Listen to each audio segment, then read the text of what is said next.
my channel. Today I'm going to be showing you how to make some really quick and easy 3-ingredient pumpkin brownies. You're going to need to start off with some brownie mix. I'm using this Annie's brand today because not only is it organic, but it has a little bit better ingredients than, say, this Pillsbury brownie mix. You could go ahead and use maybe keto style brownie mix if you like, or even a gluten-free version. Add this to your bowl.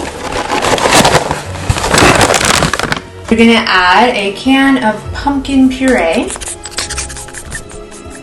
Lastly, you're going to need some pumpkin pie spice. Mix these up until everything's fully incorporated. Look at this color. It's almost like a brown orangey color.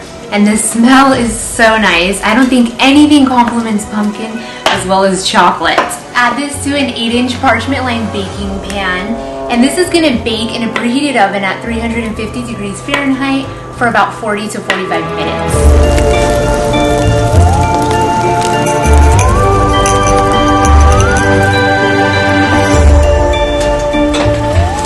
Alright guys, our brownies are ready. Oh, these smell so good. Look how good they look. If you touch them, they kind of spring back. That's how you know they're cooked on the inside. Let's slice them open.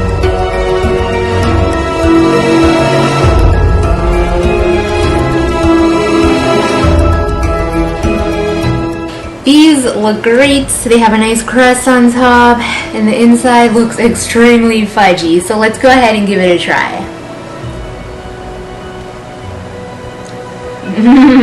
Whoa!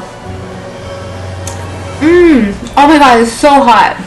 I just burned my tongue. To tell you the truth, these taste exactly like regular brownies. I taste a little bit of the pumpkin spice, but the pumpkin I don't really taste. You would think that these have oil inside because they're extremely moist. Now, if you guys enjoyed this recipe, be sure to give this video a big thumbs up. Leave your comments down below if you tried it out. And as usual, stay tuned for more quick and easy recipes, all of them always with a unique twist.